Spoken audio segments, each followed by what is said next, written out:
there. Welcome in First Take on a Wednesday. Thank you so much for hanging with us. Stephen A. Smith, Max Kellerman, I'm Molly Karam. How you doing? You guys have a nice day off? I was working.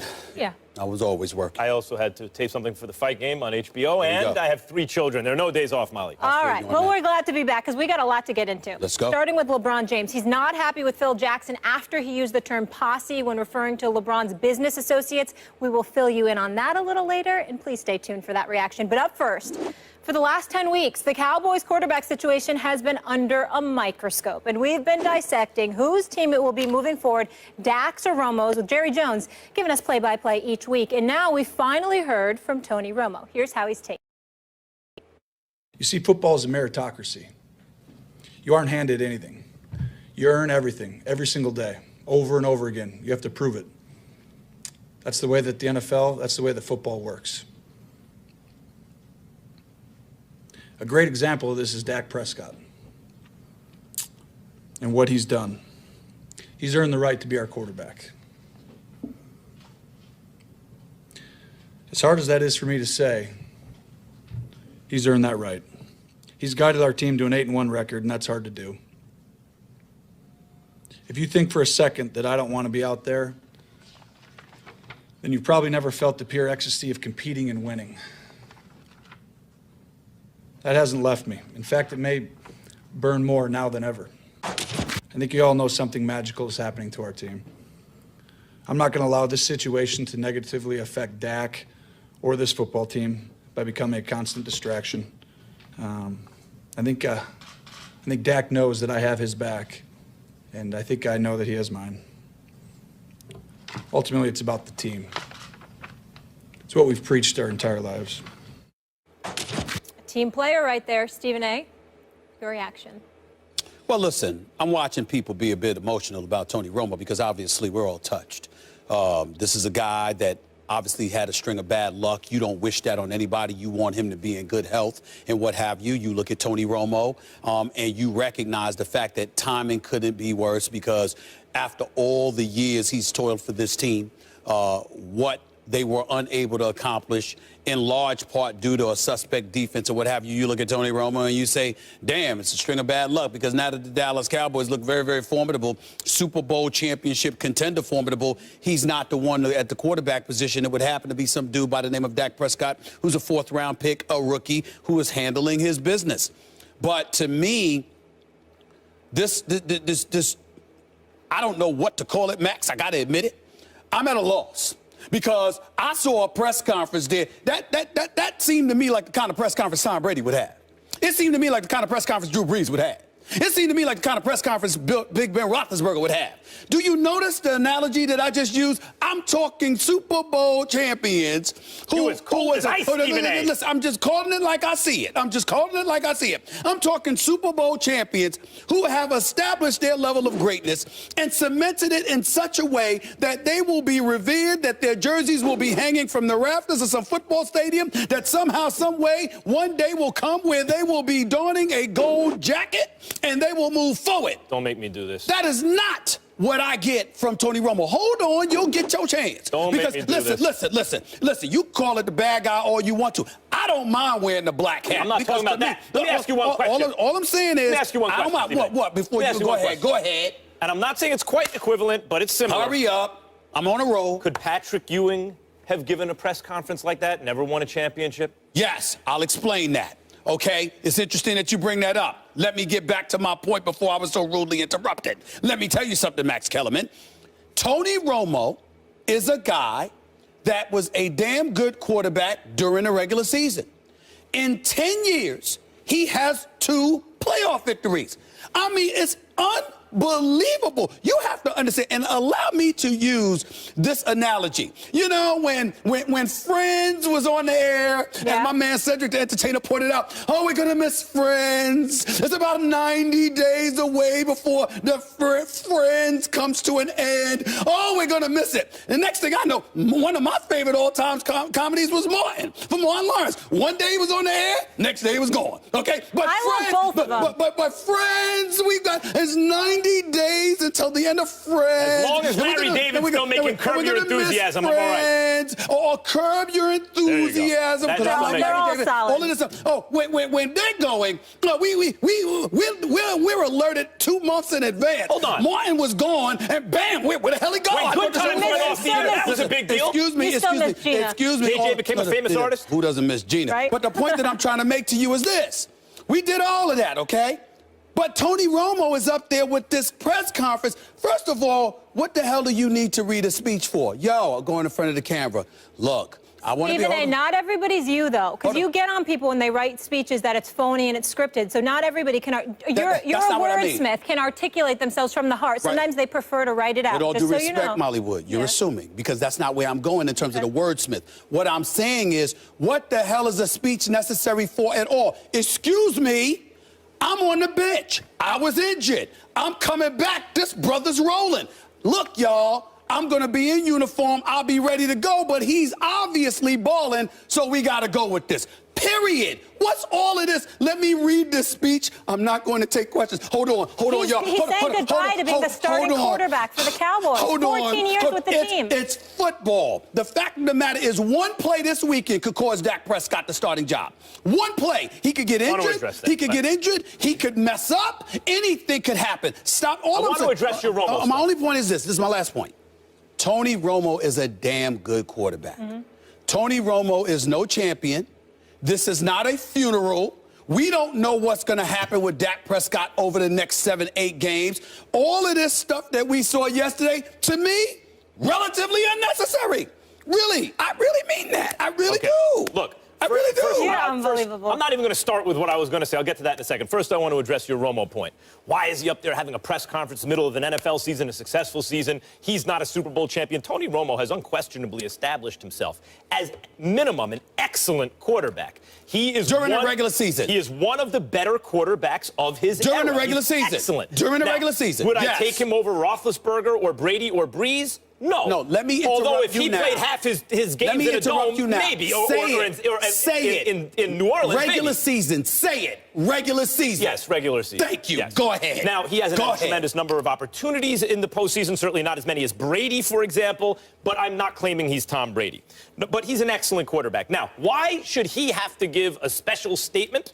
This is the Dallas Cowboys. This is not some nondescript team. The Dallas Cowboys are one of the major brands in American entertainment. Forget about sports. In American entertainment. That's right. You can give me that look. You know it's true. Their owner, Jerry Jones, is on the radio every week talking about the team. You know they're America's team. They shouldn't be, but they are. Look at your timeline, Stephen A. Smith. Look at the harassment you receive on the radio. Is that because of you talking about any team, or is it because of you talking about the Dallas Cowboys? So it is a big deal. Now, in terms of him giving the speech, he had to do it. He had to, once the announcement was made that they couldn't procrastinate anymore, he's not ready to play, he's not healthy. Once it's known he is ready to play, he is healthy, but Dak is still playing, he is going to have to give a concession speech of sorts. So the question is not that he gave the speech. The question is, just grade the execution. How do you think he executed the speech? I give him a B+. It wasn't overly emotional. He didn't articulate it beautifully, but I thought it was relatively, to borrow your phrase, heartfelt. I think that Tony Romo can connect to the emotion of someone having earned it, as Dak has earned it. I mean, he was a third-string quarterback who won the job.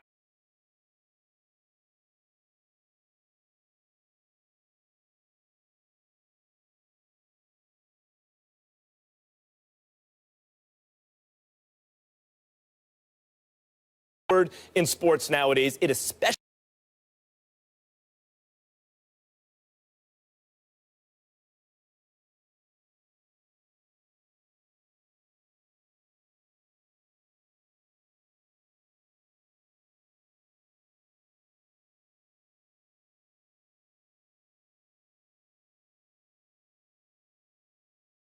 just want to say, dear Abby, welcome to the show.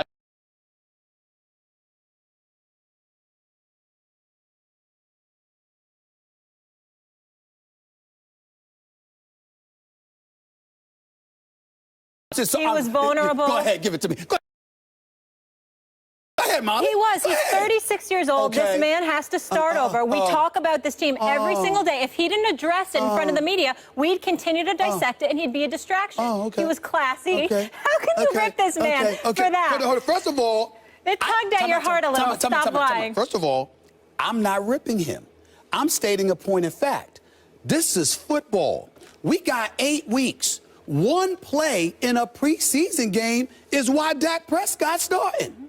We got 8 weeks to go. What you tripping for? Anything could happen. That's number one. Number two, Tony Romo was injured. He didn't get outplayed. He didn't get outperformed. He got hurt. Yep. And this dude got hot. So my point to you is this.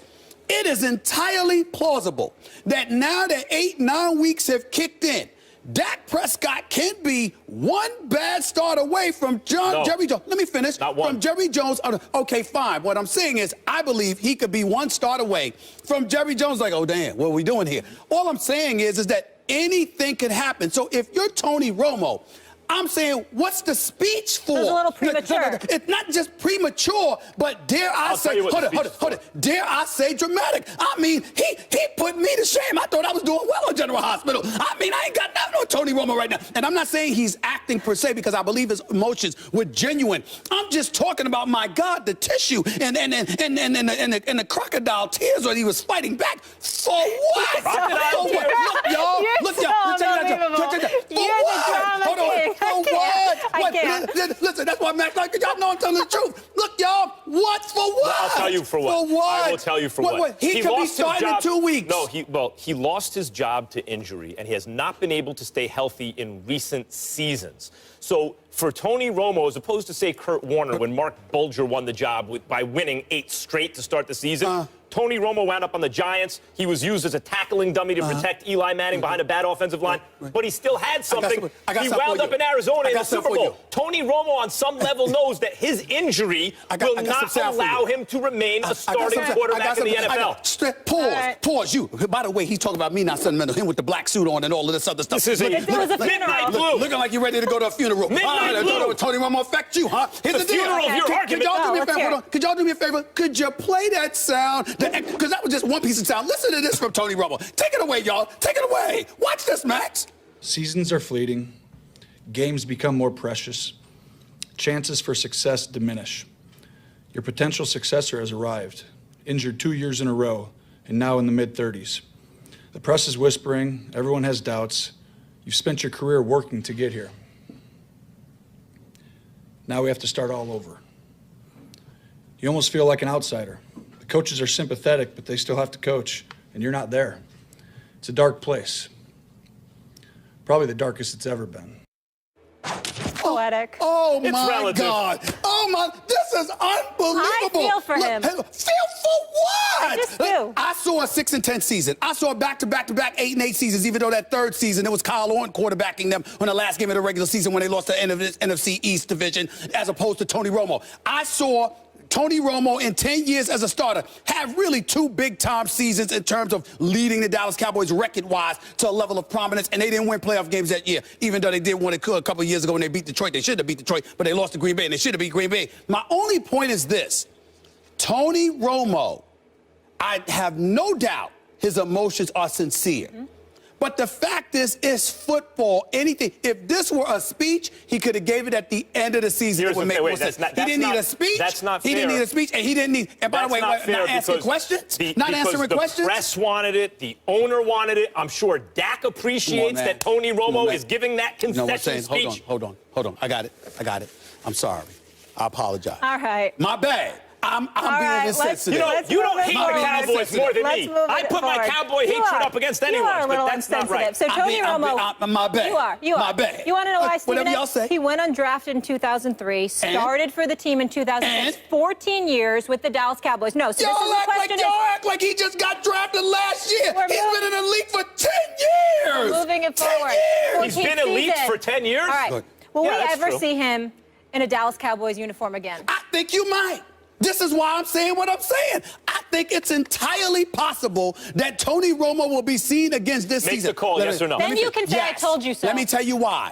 I think, and I'm certainly not wishing injury. First of all, I'm proud of and a fan of Dak Prescott and Ezekiel Elliott. I may not like the damn uniform they're wearing, but the young brothers doing their thing. Nobody's more prouder than me. Having said all of that, it is football. I think that Dak Prescott's going to get some hats put on him because people are tired of seeing him flossing while the Cowboys are flowing. They're having a problem with that. I think you could see they're going to get at him. That's number one. Number two, no matter how hard they tried, there's been suspect teams they've been going against, and more importantly, the more you play, the more footage there is on you. You got to figure out a way to stop Ezekiel Elliott and that offensive line, and that's easier said than done, no doubt. But the flip side is, as it pertains to Dak Prescott, I think it's one of those situations where cats are going to figure him out as the season wanes and more is on the line. And I definitely do believe, even if this max him getting benched so Tony Romo could come in to finish a game, even without him losing his starting job. The question is specifically pertaining to, will we see Tony Romo in a Cowboys uniform again this season on the field? I believe something's going to happen where we will see that. Okay, I don't know what, but I believe that. We both think it's possible, but your call is yes, we're going to see him, and my call is no, we're not going to see him. First of all, just to go back to something you said in the previous debate, you know, a rookie quarterback gets hot. When a rookie quarterback gets hot, the situation may be that we're just looking at a great player. I mean, I think Dak Prescott's going to be great. And Dak Prescott has looked this way. I hate saying it. I hate the Cowboys. I'm a Giants fan. Dak Prescott has had the look since his first preseason game. The guy just looks like the goods in the pocket. Look, I mean, he has star appeal at the very least. Maybe that's because of a great offensive line, but I think that has a lot to do with Dak Prescott as well. In terms of whether we'll see Tony Romo in the uniform again, here are the possibilities. A Dak Prescott injury, obviously no one wishes that on Dak Prescott. A Cowboy collapse, which I am rooting for very hard. Lose 3 of the next 4 games or something like that. Let the Giants pick up a game on them before Week 13, and the Giants beat them head-to-head in Week 13, and Dak has played poorly in at least 2 of those games between now and then. And maybe then all of a sudden Romo has his job back. But barring something like that, which is less likely than more likely, the only other way I can see is if late in the season, let's say there are 2 games left and the Cowboys have a 3-game lead, at some point, do you want to risk Dak Prescott in those games? And might they want to keep Romo sharp in the event that something does happen to Dak in the playoffs? Maybe you see Romo there. That's really, I think, the more likely possibility of seeing him. Otherwise, and they save $54 million against the cap. That was always the way this was going to.